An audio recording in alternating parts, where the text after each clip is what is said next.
Hey there folks, this is the Best Movie Year podcast. My name's Dan Barrett, joined by Simon Foster. This week we are off to see The Wizard. Wait, have I got the wrong Tin Man movie here? Is that right? Nice. Oh no, done. awkward. Movie reference, love it. Folks, we're watching Tin Men, which is apparently not Tin Man. No. Oh god, I've made a horrible mistake. Let's play the trailer. You bolted out of nowhere. I bolted out of nowhere. at 6 miles an hour. That's I right. bolted into the street. Richard Dreyfus, I'm gonna get even with you. Danny DeVito, You picked the wrong person to get even with, pal. Barbara Hershey. Baltimore, 1963. I think this place may be a little too large for us. You're talking about this matchbox? It's got a lot of overhead to it. I mean, what do? Spend your time in the bedroom and the kitchen, that's all. Why ain't you living room and the dining room? I'm gonna find the one thing that cuts him right to the quick. I wonder if he's married. I want to know what it's like to be with someone else. Because if what I got with Tilly is as good as it gets, My wife just died. Oh, I'm sorry to hear that. No, I'm over it now. It's been a very trying time, though, you know, just learning how to eat again. I just decided I'm going out with him. That's it. Make your move. I wanna... You know, I wanna be with you, okay? Okay, I said it, and I'm glad. You have a representative in your neighborhood today. I mean, can you figure it out? A guy bangs into my car, thinks I did him in, tries to get even with me by stealing my wife. You two fall in love. This was that guy? Got that guy again? It's his wife. You shot pool for me? I had no choice. What happened? And you win. I win. You lost? I lost. I'm a free man. Touchstone Pictures presents Richard Dreyfus. They live with you, it's like pressing the point. They bring all these things with them, you know, you go into the bathroom, you see things you never saw before. Danny DeVito, Listen, I'm praying here. Would you go around? I went to get some of the salad. It's out of water. Go around. Barbara Hershey, Everything I've ever done my whole life has been safe and practical. And what's it gotten me? What's it gotten me? Tin Men. Well, here's to who knows what. Amen. Cute trailer, that one. This film from director Barry Levinson was released March 6, 1987 at the US box office. It did pretty good business. Let's get that out of the way for starters. Dan Barrett, usually this comes later in the podcast, but on a budget of US $11 million, which is a $30.5 million movie in 2024 dollars, what do you think Tin Men, starring Richard Dreyfus and Danny DeVito, some would say towards the height of their career, did at the US box office? Well, frustratingly for this segment, I just happen to have that information right on the screen in front of me as you what? ask the question. So I do know the answer. We're talking about a budget of $11 million, pulled in $25.4 million at the box office. Not too bad, or nearly $50 million in 2024 dollars. So that's not too bad for what I think is a very grown-up movie in many regards. It's clearly aimed at the older movie-going audience. On the 1987 box office chart, that logged it at number 44, which is pretty good. Better than Raising Arizona, which we talked about last week. So let's run through the plot very quickly, which you got a brief glimpse of there in the trailer. It is the story of door-to-door aluminium salesman Bill B.B. Babowski, Richard Dreyfus, and Ernest Tilly, Danny DeVito. They're professional rivals in an industry known for very shady dealings and high-pressure selling, but their rivalry goes from professional to personal after a minor car accident. Oh, seeing those cars knocked together just killed me. That neither are willing to take the blame for, as the hatred between the two men grows to near insane levels. BB decides to take it even further by seducing and having an affair with Tilly's wife, the very lovely Barbara Hershey, where, for me, this film started to run off the rails a little bit. Now, where do you sit in the Tin Men universe? Have you seen it before? Is this one of those, you knew of it but had never seen it? What's the deal? This is a film which I literally never knew this movie existed up until a few weeks ago. when we were going through what other movies of '87, and this came up, it jumped out as, wait, this film exists, and so it immediately made it onto my list of films I wanted to check out. As I wouldn't say a major fan of Barry Levinson, but I've certainly appreciated his work, and so I want to see what was going on there. And obviously, who doesn't love Richard Dreyfus and Danny DeVito especially? Oh, sure. And this is them at their motor mouth best, and they're working from a great script from Barry Levinson, where they get to riff off those around them and riff off each other when they have moments of conflict on screen. I honestly, usually I'm pretty good with cinema recall. I know what I saw and when. I don't recall seeing this at the movies. I certainly do recall not only watching it, but owning it on VHS. So I've seen it a few times over the years, not for a long time, of course.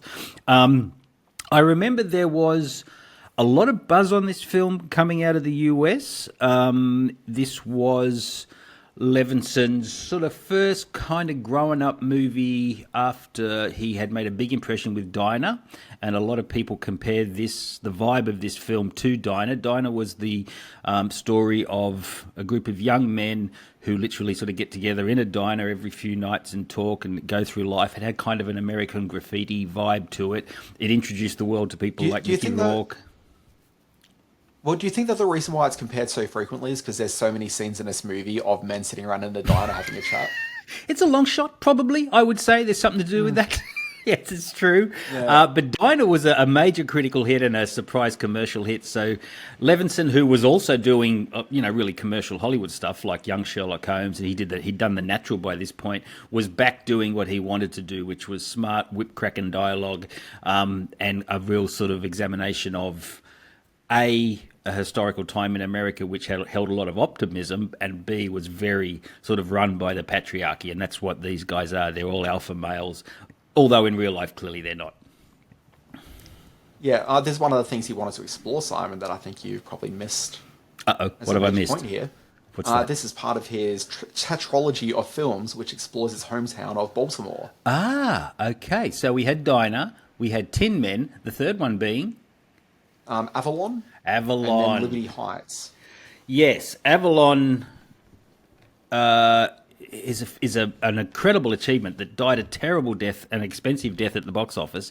Many believe it is an American classic that just nobody has seen and is very hard to see nowadays. But yeah, Avalon's a terrific film.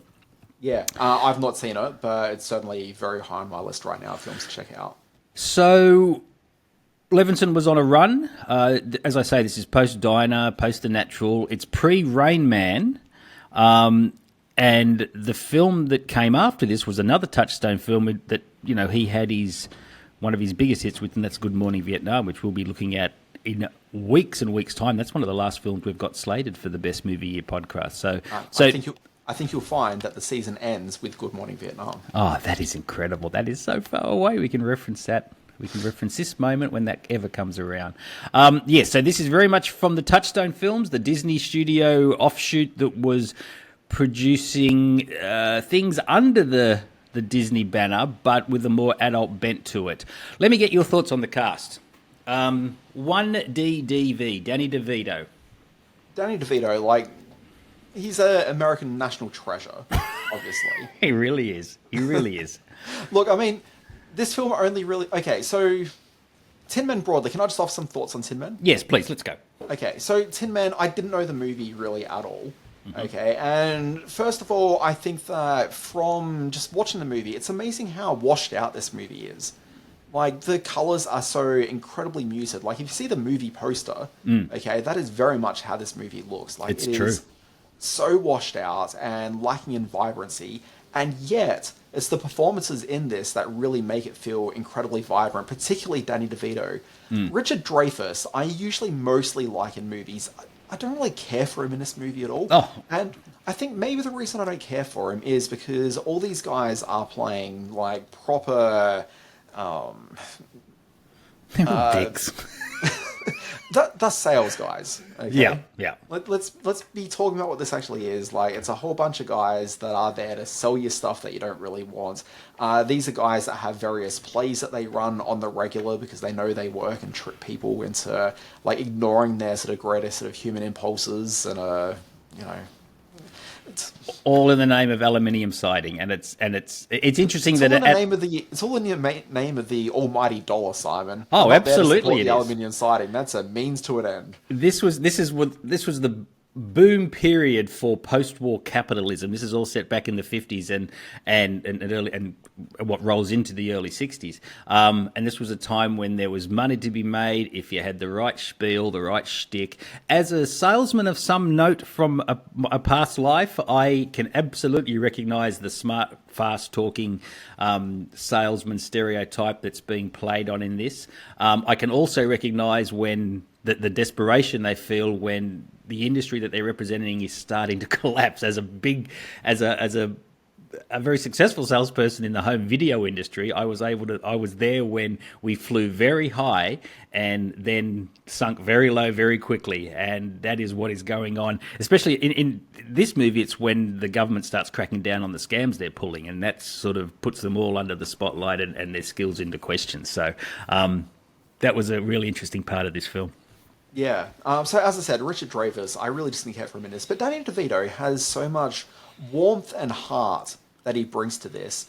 The whole movie sort of hinges on this idea that Danny DeVito is in a marriage which isn't really working anymore, and so when his orbit enters the world of Richard Dreyfus, and they're kind of enemies, and Richard Dreyfus ends up pulling a pretty sly move to get Danny DeVito's wife to sleep with him, okay, but then he actually ends up falling for the woman, and so they end up in an actual sort of loving marriage by the end of this film, and leaves Danny DeVito.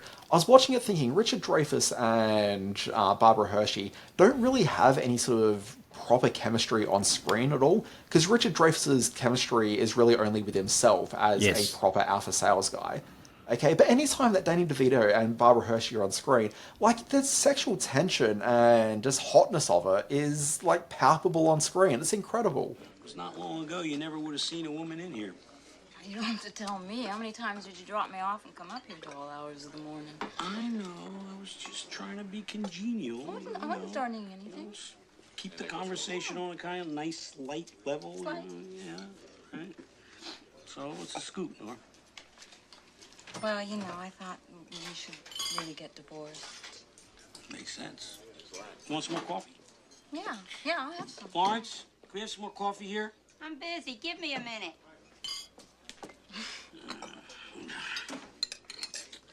Yeah, well, it's for the best. Yeah. Well, we were kind of fooling ourselves there. Yeah, we were. You know, we were wrong somewhere along the line. I don't know where, though, but yeah. Used to make me laugh, Tilly, you know? Used to really make me laugh. Yeah. We're wrong somewhere. I don't know. Wrong, yeah. So you really like this guy? Yeah, I like him. All in all, I guess it all worked out for the best. I'm glad you feel that way. Yeah. I mean, can you figure it out? A guy bangs into my car, thinks I did him in, tries to get even with me by stealing my wife. You two fall in love. Can you figure that out? What?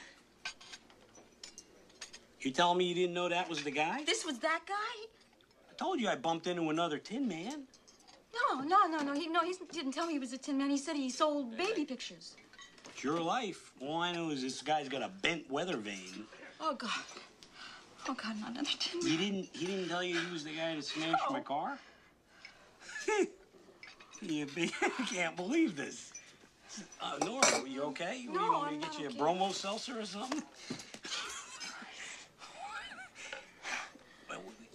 No, it's fine. I'm fine. I'm sorry. I'm fine. Well, you know, this guy, I'm telling you, the guy is nuts. Yeah, no. I told you he attacked me in the middle of the street. Excuse me, I have to go. I agree, and I think Barbara Hershey had to work really hard to make a real human being out of this character. There's a real danger that she just becomes. Well, she's underwritten. She's underwritten, and in the hands of another actress, it could have been a really demeaning part. She gives it a bit of life. She gives it a lot of spark, and that's to her credit, I think, not specifically Levinson's or anyone else around her at the time. So all credit to her in this. She's very good. But Danny DeVito, like, I'm always entertained and enthralled when I see Danny DeVito on screen, but I actually genuinely just don't think I've seen him this good in anything until this film. Like, I think he's just exceptional in this. He was doing in this a Danny DeVito-esque sort of performance, the likes we'd seen in Romancing the Stone, where he had that motor mouth sort of roguish charm to him. I can't remember if this was. I think this was after Ruthless People. Yes, it must have been after Ruthless People, because he was really in Touchstone's cradle at this point. And come to think of it, so was Dreyfus. He'd made Down and Out in Beverly Hills, and another film that we're going to talk about on Best Movie Year in a few weeks' time is Stakeout. So Dreyfus was having a good time, and DeVito had starred in Wise Guys with Joe Piscopo, of all people, and Ruthless People. So he was in the middle of this very sort of successful run with Touchstone movies, and this kind of sharp character. This was probably the most nuanced that Danny DeVito had been in all of these films up to that point. I think it's the most nuanced I've really seen him in any movie up until this point. Like, I just think he's genuinely just exceptional here. Now, I wrote in my notes here, character actor heaven. What I didn't realise was that I was being a little bit ironic in saying that, because this movie is full of some wonderful character actors, all of which have gone on to heaven, I would assume at this point. Bruno Kirby, who many of us, of course, know from When Harry Met Sally. The wonderful J.T. Walsh, who was kind of everywhere at this point in time. Seymour Cassel, the great John Mahoney. And Brad Sullivan, he's the guy who ran the committee hearing to question all of the aluminium siding salesmen. He had some of his most famous work. I can't believe you're stepping over my Brad Sullivan conversation, but sure. No, go right ahead, because we are both of a similar mind with regard to The Untouchables, and Brad Sullivan had a very significant role in The Untouchables. So that's where I'm heading. And, of course, Michael Tucker in there, who isn't passed away. He's still with us. And but, yes, a lot of this cast has now sort of shuffled off, and it's a great cast. Yeah, Brad Sullivan, really memorable from The Untouchables as the guy who's on the border of Canada, and sort of caught in that farmhouse as they're trying to get information from him about the book. Yep, the bookkeeper. Yeah. We've mentioned Levinson's script, the lines... Sorry, can we just go back to some of the supporting cast? Oh, of course, yes. What I found particularly interesting when I was going through the supporting cast, so one of the reasons why this movie really sings for me is this supporting cast. Yes. I really like that you've got this great group of character actors of men who are predominantly in their 40s, 50s, and 60s. Okay, all playing just like shyster, just awful sales guys. Just really just awful, just career salesmen. Just the worst. But you've got that, but like it's just all these really great character actors. And the whole thing with the character actor is that, these are guys who are just constantly always working. Okay, much in the same way the characters in this film are always working. But sure, they're always on. When you look at who the cast of this movie is, and then you think about the project we're taking part in here, which is 1987 is this the best movie year ever. We're going to watch a lot of films from 1987, obviously, to go through this. But the number of times you will see most of the cast members of this crop up in at least 2 to 3 more films. Oh, for sure. That we're talking about through the course of this. So one of the most memorable faces is obviously John Mahoney. And Mahoney's obviously elevated because we all know him from Frasier, predominantly now. Okay, but certainly, long-time character actor even before he hit Frasier. Oh, for sure. But we're going to see him in, I think, 3 films that we're talking about this year. What? There's Tin Men, there's Moonstruck, and I think we're doing Suspect as well. Yes, we are. We are? Okay, yep. So that's 3 films that he's in. Richard Dreyfus, we've got 2 films, I think, with him. I guarantee we'll find Sorry, J.T. Walsh, more Walsh down the line as well. He was in everything at this point. But we've got 3 Richard Dreyfuss films that we're talking about. So there's Stakeout and Nuts. Oh, okay, yes, Nuts, of course, opposite old Babs. That'll be fun to talk about. Danny DeVito, who ultimately should have just had a career as a character actor, but broke out, I think, predominantly because of Taxi or anything else.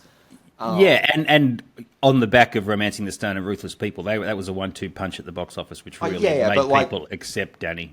But before then, he had One Flew Over the Cuckoo's Nest, and then it was because Taxi elevated him that he went from just being sort of mere character actor, the greatest of all types of actors, to suddenly having this sort of supporting cast member and then sort of becoming a lead. But we will see him later this season on the podcast with Throw Mama from the Train. But as you start working Okay, yes, go on. As you start working your way through the list, there's people like Michael Tucker, who we saw just a few weeks ago on the Radio Days. Yes. Yeah. My beloved Great Michael names. Tucker. Great names, all of them. So that, I mean, to watch them all work with, and they clearly knew they were onto a winning thing with Levinson's dialogue. Things like Bonanza is not an accurate depiction of the West, or you found God at the smorgasbord. I just laughed at some. It was definitely the throwaway lines and the general sort of banter that when Richard Dreyfus said, "There's nothing sadder than a man sitting alone in a house watching a chicken cook," I just thought that was one of the funniest things I'd heard. Okay, Yeah, now that brings, did get me as well. that But did get me. Barry Levinson's got a great ear for comedy. And so one of the things that he'll always talk about is that, well, people talk about with him, Yep. is that he always has comedians in either the lead roles of his films, even if they're straight dramas, or like in major supporting. Yeah, for sure, and it shows. It shows, and I'm wondering. I'd love to know what it's like on a Levinson set when these actors all get together. They're all given some direction as to where the scene has to go, and they're all given a script that Levinson and his collaborators have worked on. I'm keen to see how much they go off script, how much they're allowed to improvise, how much of that makes it to the final cut. I think a Levinson set would be heaven for any actor. Yeah, certainly on Diner, there was definitely a lot of free dialogue happening. I'm not so sure there was that much here, but I think there was definitely a bit going on. But thinking about the sort of use of character actors in the way they have, and that they are these actors who are pretty much always called upon to be drunks in bars, to be washed out police officers, to, you know, essentially have those sort of fairly unglamorous on-screen roles. To be in a film like this where they're, again, cast in very unglamorous roles, but also when you watch the film itself with that sort of washed out look that this movie has, like I've not seen a film really sort of a Hollywood movie, this just horrendously washed out as this is. Like It's like it's bathed in sunlight, isn't it? This is a movie about character actors.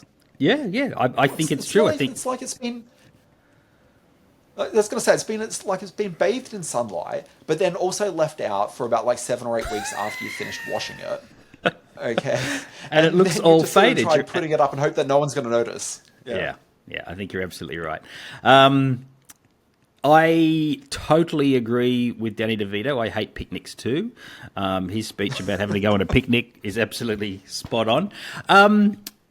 The inclusion, which I thought was a bit egregious and at odds with the rest of the film, the inclusion of the pop band Fine Young Cannibals singing A, their big hit, and B, one of their album tracks. I thought it was... I'm a bit cynical of those drop-in scenes. I kind of think they were put in the mix a bit to help the soundtrack, not the narrative. Or sell the soundtrack, I guess I should say, that help the narrative. It was interesting to see them there, but they weren't period appropriate. They certainly weren't Baltimore appropriate, but... little nod from the producers there to say we've got to make some bucks off this too. Okay, so here's the thing, and I want to do more of a deep dive in this one, because I don't think it's entirely what it seems. When I was watching the film, I did think, wait a sec, was this a film from the 50s? Was this a song from the 50s? And I'm like, surely it wasn't like a cover version or something. And it wasn't. It was, as far as I'm aware, an original song from Fine Young Cannibals. Yep. Okay, but Fine Young Cannibals appear, I think, 3 or 4 times throughout the film as like a band in a bar. Yep. Okay, playing along. They do play that song Good Thing, okay, which I think is just a rockin' track, okay, if I can say such things. Oh, you talk the talk. You're a man of the streets. You know your music. Yeah, I'm Joe Hollywood. Yeah, so, look, I think it's a great track, but that song didn't, like, get released as, like, a song into the world until 1989. What? So this is its first appearance. Like, it was one of the songs played here, but it was on their album The Raw and the Crooked, which is a 1989 release. Are you sure? Have you done your research on that? I'm looking at it right now. Wow, that is unusual. Oh, we gotta celebrate. Let's go celebrate. Let's go. Let's go. Right, I was a little laughs tonight. I'll tell you something. I couldn't believe you could pull it off. You did. This job is free.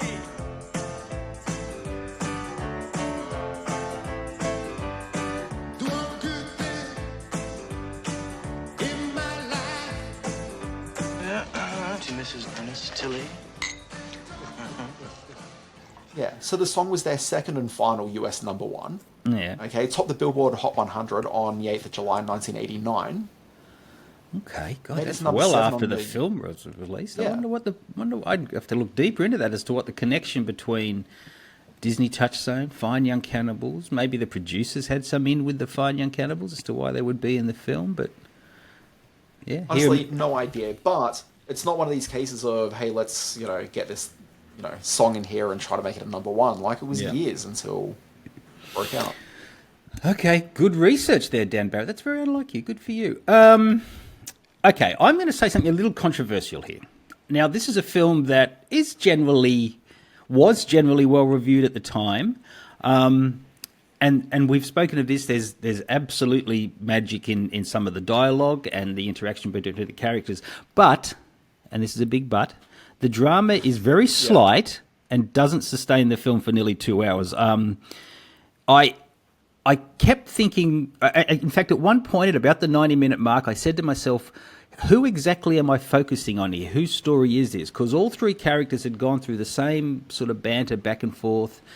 A couple of times I'm thinking, is it just me losing interest in these people, or is the film actually losing momentum? So, I don't know. Like, I get why how you're feeling that way. Which surprised me. For me.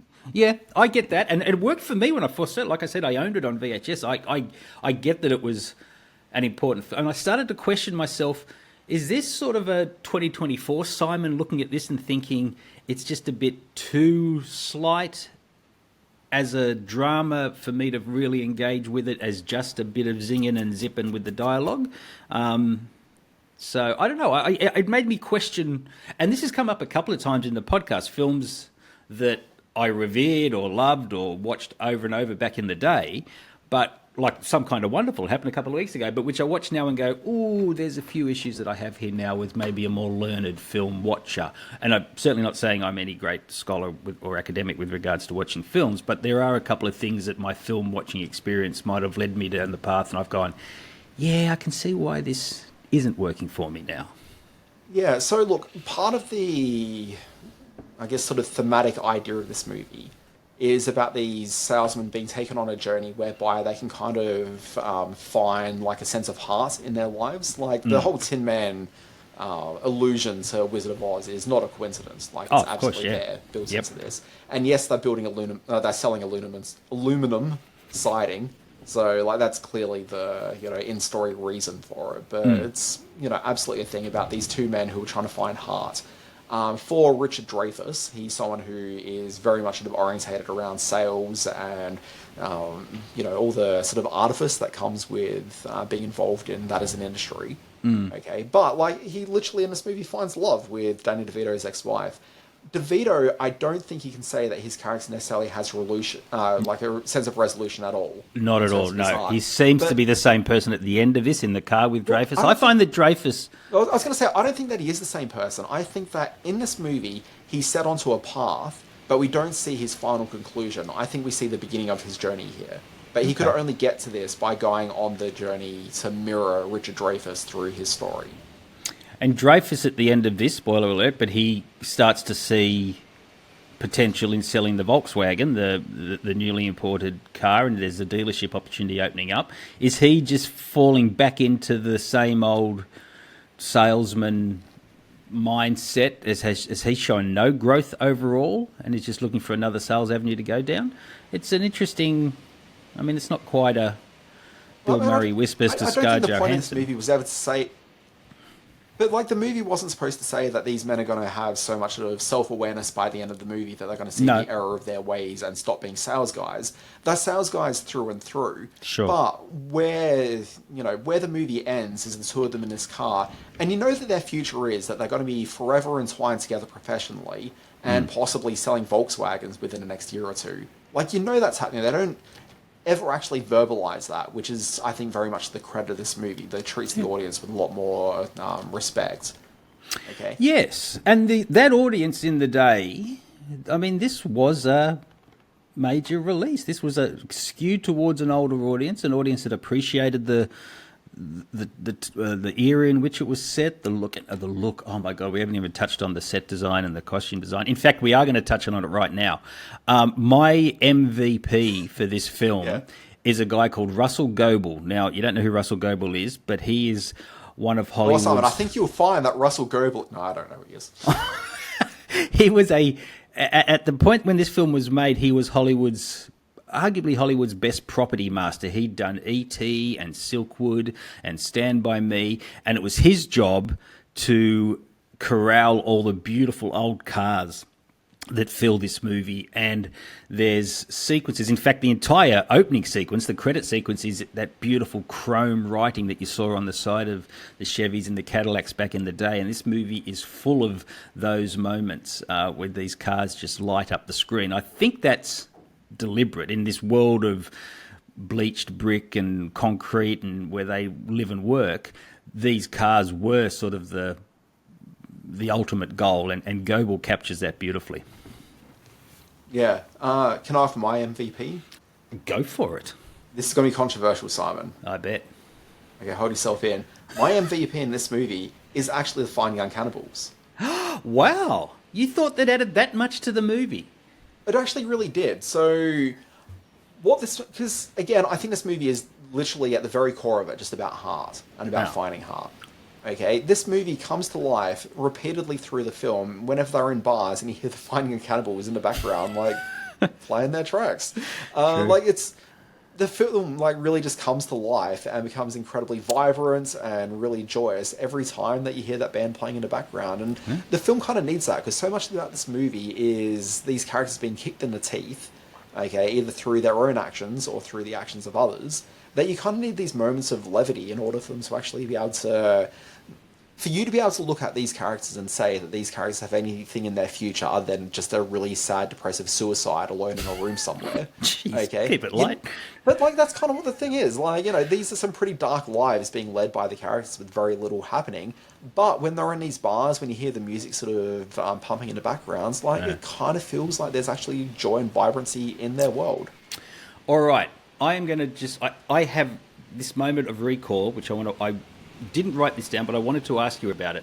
As they're in the car together, and as they're driving into the sunset, over the top of the hill, a golden arch starts to rise up, somewhat magically, I guess. It's certainly at odds with what's happening around this Baltimore street in the late 1950s. And I became obsessed with trying to figure out what this golden arch was. It's not it's not like an early McDonald's. Plus, due to the perspective, it wouldn't be a McDonald's sign because it's too early. It's too early, and it's like 3 blocks down the road, and it's this giant sort of almost what's that? The giant arch in Seattle or wherever it is. So I'm trying to think what it would be, and I jumped on the internet to try to figure it out, and I just couldn't figure out what the symbolism of it was or why it was in there. But it's a weird way to end this movie. If anyone has any ideas, what's our email address? podcast@bestmovieyear. It might be. I don't know. Sorry, anyway, I'm not sure I actually noticed it blew me away because it seemed like almost this magical realism type of ending that didn't suit the rest of the film at all. Anyway, I've thrown the podcast completely off. I shouldn't have left that without without prior notice, so I do apologise. Do we recommend people to watch this? Is it an argument for 1987 being the best movie year ever? Go. Look, I think that it very much feels the validity that 1987 was a year for quality, strong movies. One of the things that got me wanting to do this podcast is that we are in a time period at the moment where a lot of the films that we've been seeing are very much IP-driven, not necessarily films which are there for storytelling as the foremost priority in the release of the movie. But, the films that I kind of grew up watching in the 80s and earlier and slightly later very much sort of harken back to that. And this is absolutely a film that falls into that kind of a category. This is a proper movie for grown-ups to go and see at the cinema. And I thought it was a good one. I think it's got pretty strong performances all the way through. I think it's got a standout performance in the form of Danny DeVito. I think it's got some really great character actors. There's some great lines. I left it with a spring in my step, which was weird because I went to sleep straight afterwards. I was satisfied.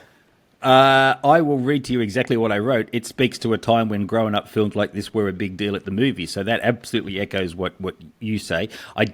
It's shown to be a little bit creaky around the edges for me, a little bit maybe underdone dramatically, but the smaller moments, the character of the film is very strong, and I'm going to put it in the yes column for the argument that it makes 1987 the best movie year ever. So that's a tick for me as well. Now, next week, it goes without saying that the film we are screening and watching and talking about argues yes for 87 being the best movie year ever. Do you know what it is? I believe that would be one, Sam Raimi's Evil Dead 2. Oh my God. I cannot wait to talk about this film. It has been such an influential part of my movie watching over the years. I've had so much fun revisiting Evil Dead 2.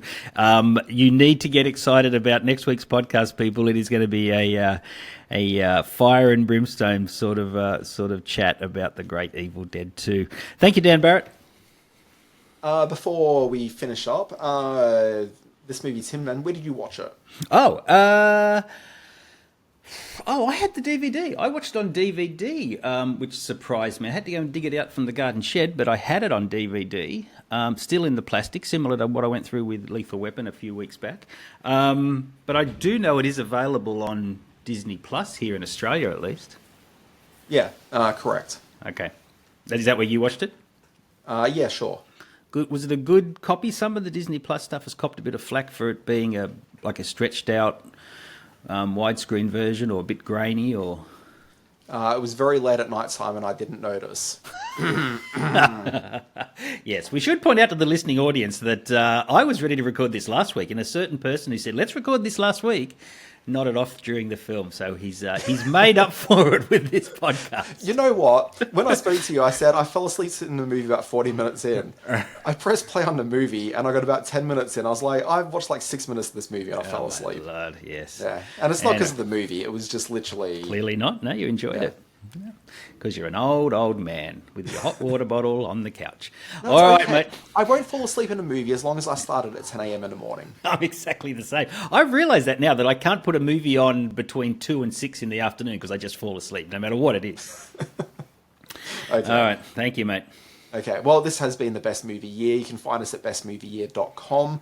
If you want to check out Simon with his other sort of extracurriculars work, you can hit up screen-space.net. He's got movie reviews and various thoughts on the pictures he's seen. And check me out. It's alwaysbewatching.com. It's a daily newsletter that comes out about the news and information you need about the things that are on your TV screens. It's about streaming, it's movies, it's video games, it's all sorts of stuff. As long as it's on your screen, I talk about it in the newsletter. Anyway, folks, thank you very much for listening. Like and subscribe if you're on the YouTube. Tell your friends if you're listening to it as a podcast. We'll be back next week with Evil Dead 2.